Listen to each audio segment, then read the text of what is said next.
See what that folks I used to doing. I want to tell you a ghost story. A true ghost story. 170,000 Irish volunteers fought in World War I. John Redmond had promised that if they went and fought for the King of England that they would achieve Home Rule. And on that promise a lot of them left. Got on the boat and went to fight in the war.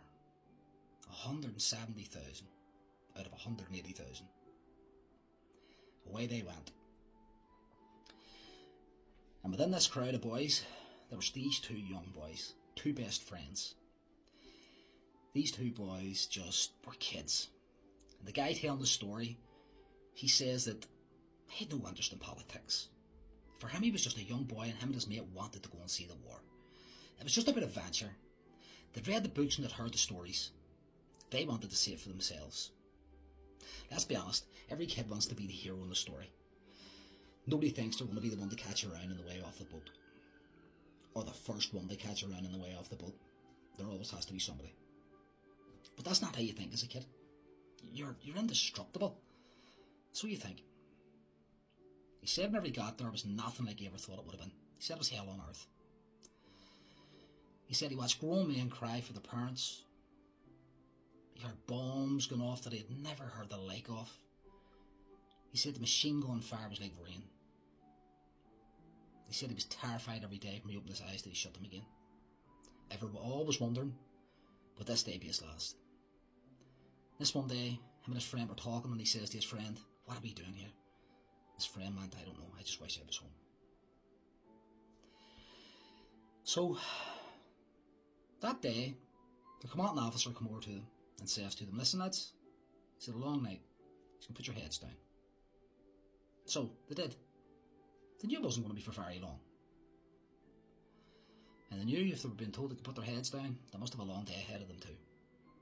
So, in they went to the wee bunker, they lay down, they tried to sleep. The guy who's telling the story said he lay down. He said the noise would have deafened you of men crying and bombs going off and bullets firing. And he says it was like hell. He said he couldn't describe it any other way. He says, and all of a sudden it went silent. Absolutely silent. He said you could hear a pin drop. And he got up and he was wondering, why is it so quiet? Has it all stopped? Is it over? Can we go home? Then he started to hear a lady sobbing and crying somewhere. So he looked around and he couldn't see it nowhere. The sobbing and the crying got louder, and it got louder, and it got louder, and it got louder, and it got louder until he said it was louder than any bomb, bullet or man wailing for his mother he'd ever heard in his life.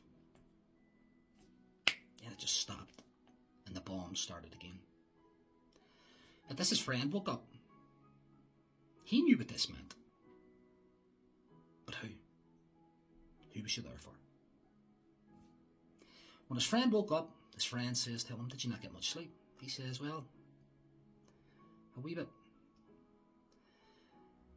And then his friend says to him, "I had the maddest dream. The first night I've managed to actually get to sleep, at the maddest dream." He said, "What would that have been?" He said, "I had a dream that I was walking through the countryside and I came across a river. And there was an old lady and she was washing my helmet and my army equipment and my coat, my trousers in the river. And there was blood on them. And it terrified him." At this he knew. He knew who she was there for now. The officer called him and both of them went out to war that day. That day was the 1st of July 1916. Only one of them will come home.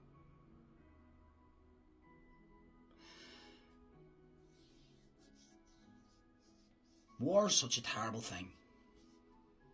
You often wonder what it's all about. Young, poor boys dying to fill old, rich men's pockets.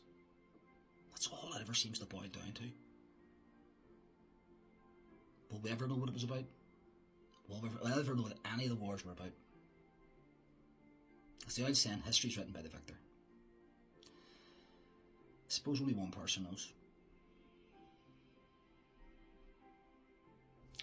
Well, thanks very much for watching, folks. Gar mille mjøde. Slán.